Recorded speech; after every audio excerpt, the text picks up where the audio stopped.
A plain copper wire, worth pennies, has gardeners claiming it can triple your harvest, transforming ordinary soil into a powerhouse of life. But is this just wishful thinking? Or is there real science behind the surge in electroculture hacks? The truth is not what you will find on do-it-yourself blogs. What actually happens when you press copper into living Earth? And are you missing out on a nearly effortless leap in food production? Let us break open the claims and start with why this simple wire is turning the gardening world upside down. Copper wire in the garden is more than just a hardware store oddity. Enthusiasts describe it as a silent antenna, quietly collecting energy from the air and channeling it into the soil. The claim is that this wire sets up a faint microcurrent, so small you would never feel it, but supposedly strong enough to spark a reaction in the soil's living web.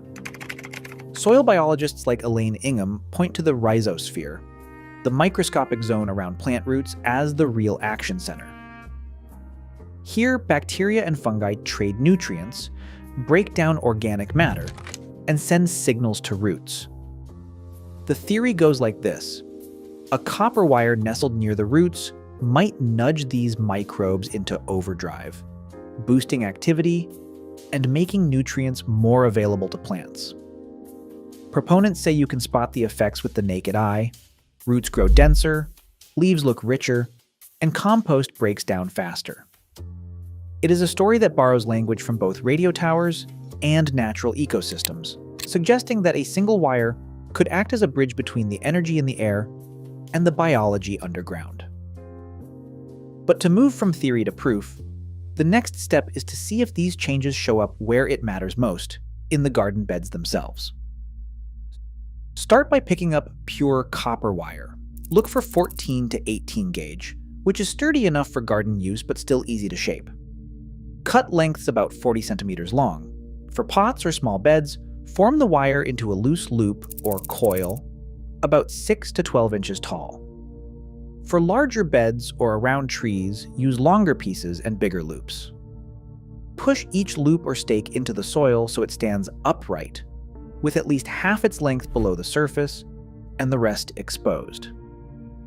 Place the wire about 5 centimeters from the plant stem, close enough to reach the root zone, but not touching the roots directly.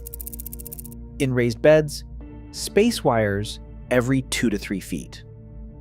If you are testing the effect, set up at least 4 to 6 plants per treatment, some with copper and some without. Randomly assign which plants get the wire to avoid bias. Keep the wire in place for the whole season. Do not worry about green patina. It does not harm the soil or plants, and the wire can be reused year after year. Measure results by recording the height and number of leaves each week. Then, weigh and count the harvest at the end.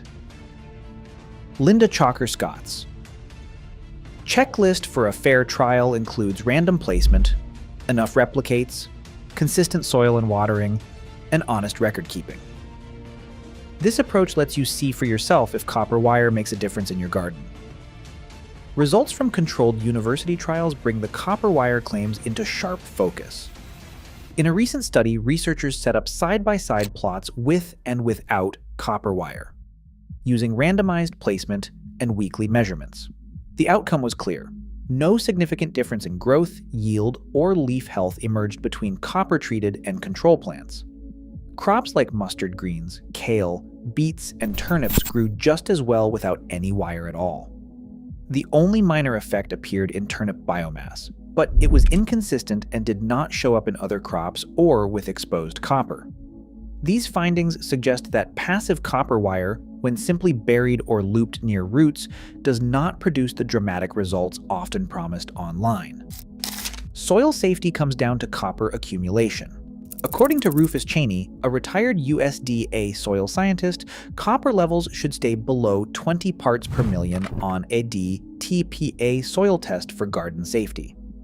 Most backyard soils fall well within this range, but repeated use in small pots or in acidic soil can push copper higher.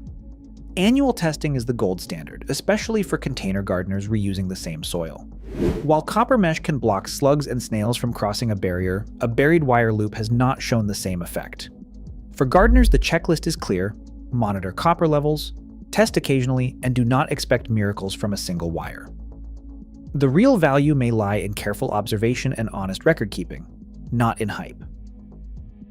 A single backyard trial can turn a bold claim into a clear result. In one Lost Harvest micro trial, 6 tomato plants with copper wire produced a total of 48 ripe fruits, while the 6 control plants managed just 16. The difference, tracked week by week and weighed at harvest, stood out on the datasheet: 3 times as many tomatoes from the copper group. Numbers like these are often held up as proof, but they also invite careful scrutiny, especially when the stakes are a season's work. The idea of using copper in the garden isn't new. Archaeologist Thilo Rehren points to Roman copper tools found at ancient farm sites across the Mediterranean. Pliny the Elder and Columella both described copper implements for pruning and irrigation, prized for their strength and resistance to rust. While there is no ancient record of copper wire boosting yields, the connection between metal and soil care runs deep. For anyone curious, the next step is simple. Run your own experiment. Start with a handful of plants, a loop of copper wire, and a notebook for honest record keeping. Count every fruit, weigh every harvest, and compare your results. The Lost Harvest method is open to all, transparent, repeatable, and ready for your own backyard test. Try it, measure it, and share what you find. That is how old ideas get a fair trial and new discoveries begin. In a world chasing miracle fixes, the real harvest comes from science, not shortcuts. Gardeners shape tomorrow's soil with today's choices, roots, results, and responsibility all intertwined. What is your next experiment?